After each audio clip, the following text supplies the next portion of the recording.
जय हिंद व्यूअर्स। 20 मई के the Hindu newspaper में एक बहुत ही खूबसूरत आर्टिकल था, कॉम्बैटिंग ओबेसिटी अमॉन्ग एडोलसेंट। उस आर्टिकल को हम डिटेल में समझते हैं। सो कॉम्बैटिंग ओबेसिटी अमॉन्ग एडोलसेंट यानी किशोरों में मोटापे से निपटना, इसको हम देखते हैं। सो इंट्रोडक्शन बेसिकली सार्वजनिक स्वास्थ्य चर्चा यानी पब्लिक हेल्थ डिस्कोर्स में किशोर जिनकी आयु 12 से 19 साल के लगभग होती है, उनमें मोटापे का बढ़ता ध्यान हो रहा है। मतलब ये पब्लिक डिस्कोर्स पे काफी चर्चा चल रही है कि किशोरों में क्यों ये मोटापा बढ़ता जा रहा है।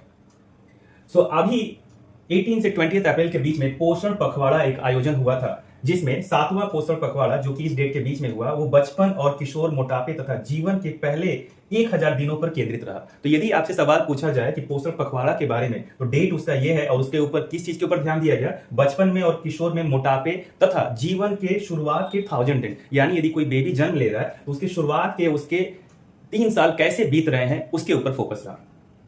पोषण पखवाड़ा एवं पहल के बारे में समझें तो ये क्या एक let's fix our food initiative led by ICMR NIN, so Indian Council of Medical Research, National Institute of Nutrition, एक संस्था PHFI Public Health Foundation of India जो कि एक नॉन प्रॉफिट ऑर्गेनाइजेशन है दूसरी, और यूनिसेफ जिसका नाम आपने सुना होगा, United Nation International Children's Emergency Fund ने मिलकर क्या किया, इन्होंने लेट्स फिक्स आवर फूड, आइए चलो अपना भोजन ठीक करें, इस पहल पे किशोरों के भोजन के वातावरण में सुधार करने पर जोर दिया। सुप्रीम कोर्ट का भी एक इस पे एक्शन रहा। सुप्रीम कोर्ट ने केंद्र सरकार को 3 माह में पारदर्शी खाद्य लेबलिंग लागू करने का निर्देश दिया है। पारदर्शी खाद्य लेबलिंग क्या होता है, इसको आप कहते हैं transparent food labelling. So transparent food labelling यानी पारदर्शी खाद्य लेबल का अर्थ है कि खाद्य उत्पाद के लेबल पर, आपने देखा होगा, लेबल पर दी गई जानकारी स्पष्ट हो, समझने में आसान हो तथा उसमें उत्पाद के सभी अवयवों, उनके स्रोतों तथा अन्य प्रासंगिक जानकारी को खुले तौर पर प्रदर्शित किया जाता है। तो इसका मतलब क्या है कि कुछ भी इंफॉर्मेशन उसको छुपाना नहीं है, उसको ब्रॉडली क्लियर तरीके से डिस्प्ले करना है, जिसमें पता रहे कि कोई फूड जो है वो किन किन चीजों से बना हुआ है और बाकी सारी डिटेल पब्लिक को पता होनी चाहिए। पोषण विरोधाभास, एक पैराडॉक्स चल रहा है। क्या पैराडॉक्स है? विरोधाभास का मतलब है दो अपोजिट चीजें एक साथ। तो भारत में आप देखेंगे कि पोषण विरोधाभास है, और उसमें हो क्या रहा है कि एक तो कुपोषण, मैल न्यूट्रिशन, और दूसरा मोटापा, ओबेसिटी, दोनों चीजें एक साथ मौजूद है।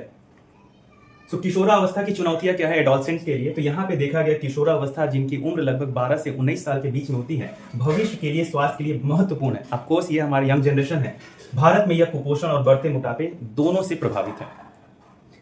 प्रोसेस्ड खाद्य और स्वास्थ्य जोखिम, process food and health risk, इसमें क्या चीजें ध्यान देने की जरूरत है कि अत्यधिक प्रोसेस्ड खाद्य पदार्थ आसानी से उपलब्ध हैं। आपने देखा होगा एडोलसेंट के हाथ में चिप्स के पैकेट हैं, बिस्किट के पैकेट हैं, बर्गर है, परंतु हानिकारक है। ये मोटापा, मधुमेह एवं हृदय रोग बढ़ाते हैं। हाल ही में आपने सुना होगा कि CBSE ने भी सारे स्कूलों को निर्देश दिया है कि वो अपने स्कूल्स में एक बोर्ड लगाएं जिसमें शुगर से रिलेटेड चीजें कितनी खतरनाक